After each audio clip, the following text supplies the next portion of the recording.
ನಮಸ್ತೆ ಎಲ್ಲರಿಗೂ. ಇವತ್ತು ನುಗ್ಗೆಕಾಯಿ ಸಾಂಬಾರು ಮಾಡೋದು ಹೇಗೆ ನೋಡ್ಕೊಳ್ಳೋಣ ಬನ್ನಿ. ನುಗ್ಗೆಕಾಯಿ ಸಾಂಬಾರು ಮಾಡೋದಕ್ಕೆ ಬೇಕಾಗಿರ್ತಕ್ಕಂಥ ಇಂಗ್ರೀಡಿಯೆಂಟ್ಸ್ನ ನೋಡ್ಕೊಳ್ಳೋಣ ಬನ್ನಿ. ನಾನು ನುಗ್ಗೆಕಾಯಿನ ಈ ಥರ ಕಟ್ ಮಾಡಿಕೊಂಡು ವಾಶ್ ಮಾಡಿ ಈ ಥರ ಪ್ಲೇಟ್ಗೆ ಹಾಕಿ ಇಟ್ಕೊಂಡಿದ್ದೀನಿ.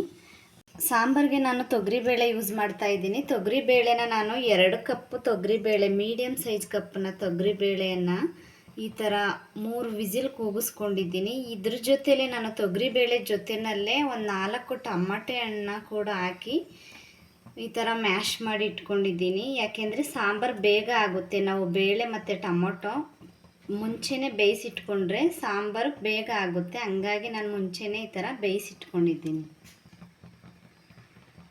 ಸಾಂಬಾರಿಗೆ ಬೇಕಾಗಿರ್ತಕ್ಕಂಥ ಇಂಗ್ರೀಡಿಯೆಂಟ್ಸ್ನ ನೋಡ್ಕೊಳ್ಳೋಣ ಬನ್ನಿ. 1 ಕಪ್ ಬೀನ್ಸು, 1-3 ಆಲೂಗೆಡ್ಡೆನ ಈ ಥರ ಕಟ್ ಮಾಡಿ ಇಟ್ಕೊಂಡಿದ್ದೀನಿ. ಈರುಳ್ಳಿ, ಸಾಂಬಾರು ಪೌಡರ್, ಗರಂ ಮಸಾಲ, ಸಾಲ್ಟು, 2 ಹಸಿರು ಮೆಣಸಿನ್ಕಾಯಿ, ಸಾಸಿವೆ, ಜೀರಿಗೆ. ಮಾಡುವ ವಿಧಾನ ಹೇಗೆ ನೋಡ್ಕೊಳ್ಳೋಣ ಬನ್ನಿ. ಈಗ ಸ್ಟವ್ ಆನ್ ಮಾಡ್ಕೊಂಡು ಕುಕ್ಕರ್ ಇಟ್ಕೊಳ್ಳೋಣ. ಕುಕ್ಕರ್ ಇಟ್ಕೊಂಡಿದ್ದೀನಿ. ಎಣ್ಣೆ ಹಾಕ್ಕೊಳ್ಳೋಣ. ಸಾಸಿವೆ, ಜೀರಿಗೆ, ಹಸಿರು ಮೆಣಸಿನ್ಕಾಯಿ ಹಾಕ್ಕೊತಾ ಇದ್ದೀನಿ.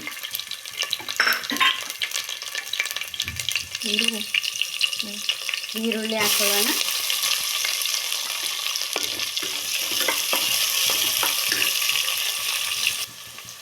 ಫ್ರೆಂಡ್ಸ್, ನಾನು ಕರಿಬೇವು ತೋರಿಸೋದು ಮರ್ತೋದೆ. ಕರಿಬೇವು ಹಾಕ್ಕೊಳ್ಳೋಣ. ಕರಿಬೇವು ಇದ್ದರೆ ಮನೆಯಲ್ಲಿ ಹಾಕ್ಕೊಳ್ಳೋಣ, ಇಲ್ಲಾಂದರೆ ಓಕೆ ಸ್ಕಿಪ್ ಮಾಡ್ಬೋದು, ಇದ್ದರೆ ಹಾಕ್ಕೊಳ್ಳೋಣ. ಇವಾಗ ಈರುಳ್ಳಿ ಫ್ರೈ ಆಗಿದೆ. ಬೀನ್ಸ್ ಹಾಕ್ಕೊತಾ ಇದ್ದೀನಿ.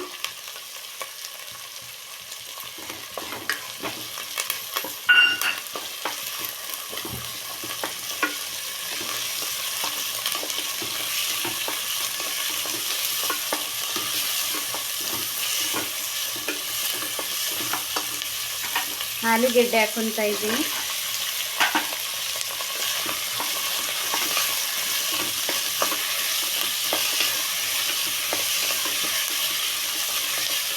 ಆಲೂಗೆಡ್ಡೆ, ಬೀನ್ಸು, ನಾವೇನೇನು ತರಕಾರಿ ಬೇಕಾದ್ರೆ ಬದನೆಕಾಯಿ ಕೂಡ ಹಾಕೋಬೋದು. ಫ್ರೆಂಡ್ಸ್, ನಿಮ್ಗೆ ಏನೇನು ತರಕಾರಿ ಇಷ್ಟನೋ ನುಗ್ಗೆಕಾಯಿ ಸಾಂಬಾರಿಗೆ ತರಕಾರಿಗಳ್ನ ಹಾಕೊಬೋದು.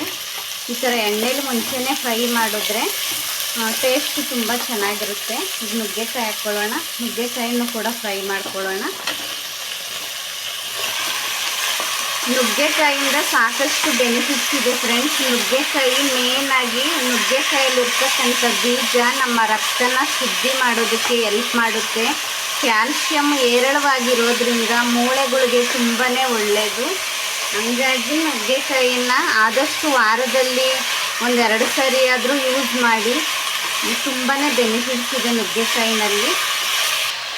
ನಾವು ಈ ಥರ ಫ್ರೈ ಮಾಡಬೇಕಾದ್ರೇ ಸಾಲ್ಟ್ ಹಾಕ್ಕೊಂಡ್ರೆ ನುಗ್ಗೆಕಾಯಿ ತರಕಾರಿಗೆಲ್ಲ ಉಪ್ಪು ಚೆನ್ನಾಗಿ ಹಿಡಿಯುತ್ತೆ. ಹಂಗಾಗಿ ಈ ಥರ ಫ್ರೈ ಮಾಡಬೇಕಾದ್ರೇ ಉಪ್ಪು ಹಾಕ್ಕೊಳ್ಳೋಣ.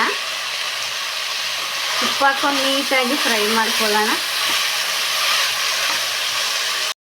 ಗರಂ ಮಸಾಲ ಹಾಕ್ಕೊಳ್ಳೋಣ. ಉರಿಯನ್ನು ಕಮ್ಮಿ ಮಾಡಿಕೊಂಡು ಸ್ಟವ್ ಸಿಮ್ಮನ್ನು ಕಮ್ಮಿ ಇಟ್ಕೊಂಡು ಈ ಥರ ಮಸಾಲೆಗಳ್ನ ಹಾಕ್ಕೊಳ್ಳೋಣ. ಗರಂ ಮಸಾಲ ಆಯಿತು. ಇವಾಗ ಸಾಂಬಾರು ಪೌಡರ್ ಹಾಕ್ಕೊತಾ ಇದ್ದೀನಿ. ಇದು ಕೂಡ ಹಸಿ ಸ್ಮೆಲ್ ಹೋಗೋ ಥರ ನೀಟಾಗಿ ಈ ಥರ ಮಿಕ್ಸ್ ಮಾಡ್ಕೊಳ್ಳೋಣ.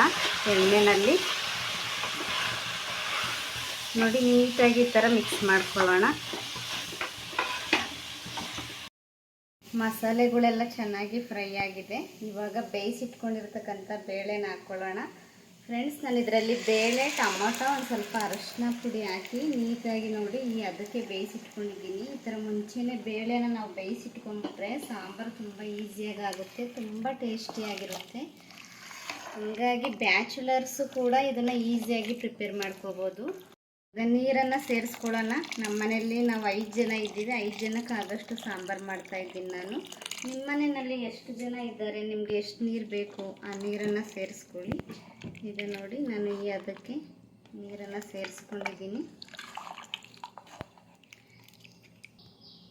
ನುಗ್ಗೆಕಾಯಿ ತರಕಾರಿ ನಾವು ಫ್ರೈ ಮಾಡಬೇಕಾದ್ರೆ ಆಲ್ರೆಡಿ ಉಪ್ಪು ಹಾಕ್ಕೊಂಡಿದ್ವಿ. ಈಗ ಲಾಸ್ಟಲ್ಲಿ ನೀರು ಹಾಕ್ಕೊಂಡ್ಮೇಲೆ ಉಪ್ಪು ಕಮ್ಮಿ ಅನಿಸಿದ್ರೆ ಉಪ್ಪನ್ನು ಸೇರಿಸ್ಕೊಳ್ಳೋಣ.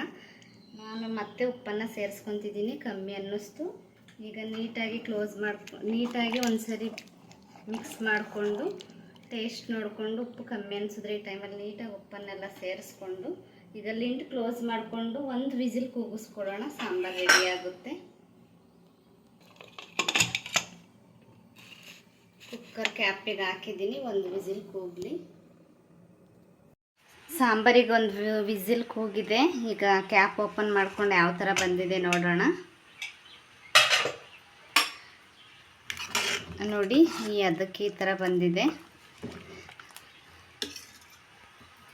ಸರ್ವ್ ಮಾಡ್ಕೊಳ್ಳೋಣ.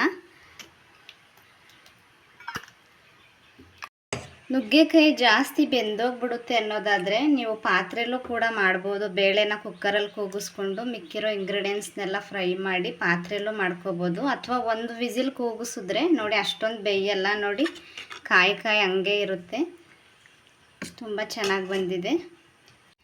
ಈಗ ನಾನು ಸರ್ವ್ ಮಾಡ್ಕೊಂಡಿದ್ದೀನಿ.